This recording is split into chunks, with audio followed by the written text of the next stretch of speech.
Sun's looking pretty low now. So it's about 6:30 back at the Smith Center. Gonna be checking out Waitress. Can't wait.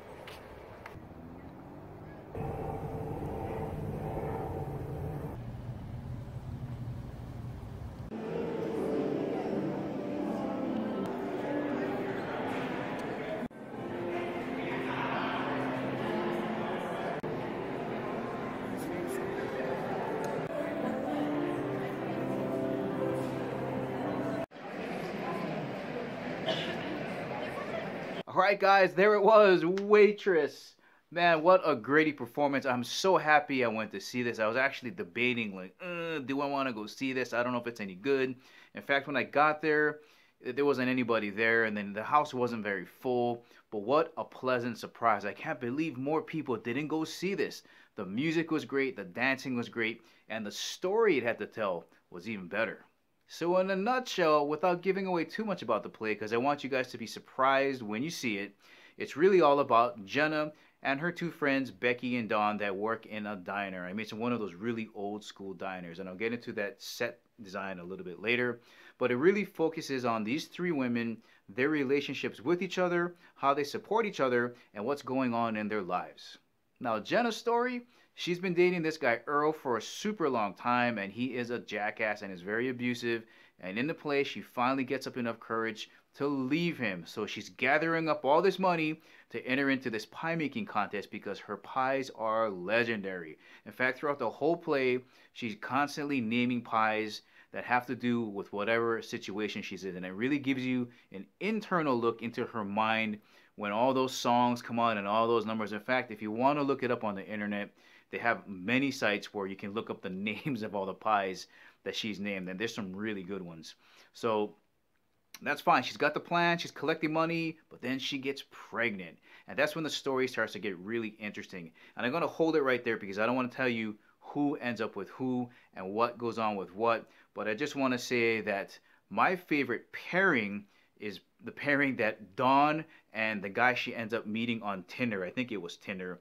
But those two really take a play that's got great music, great dancing, a great set design, and with those two geeky Revenge of the Nerds people, when they get together, oh man, it makes for some really, really funny scenes.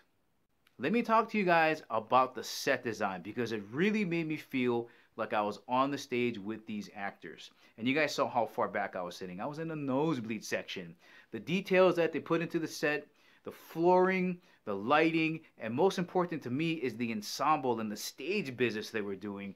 All of that added into a very intimate and very believable scene. Technically, it was perfect. They had around 7 or 8 moving pieces coming in and out. They had the grill, the dining counter, the booths in the back, those square tables with 4 chairs. All of it was great. The living room wall, the couch, all of it was perfect. The transitions were great. You would expect that from a Broadway play. So let's get that out of the way. The technical half of it and how they designed the stage was great. What I'm talking about are the details, like those pie holders with the plastic lid on them. Those are all over the place. The actual metal carts that they put food on. Cal, the cook, was flipping hamburgers back there, and it wasn't bouncing. Like, he'd flip it, and it would go smack.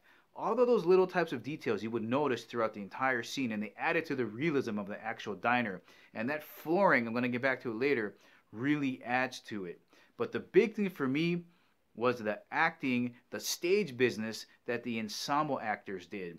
Now, the important thing to know about stage business is it can't be so big that it distracts from the actors that are in the middle, right? You don't want to take away from that attention, but yet it has to be big enough so that it makes the scene seem full. If it's too small, then you're not really adding on to the scene. You're just kind of sitting there. And if you think in your mind, think about a diner with just 3 actors or just 2 actors standing in the middle doing a scene.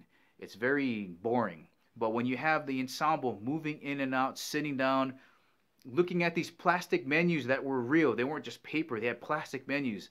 The other waitresses that weren't in the scene were taking orders, they were serving people. There are people getting in fights like couples do at diners. All of that stuff adds to the realism of the diner, and without it, it wouldn't be that great. Now, getting back to the flooring, it was in the shape of a checkerboard, right?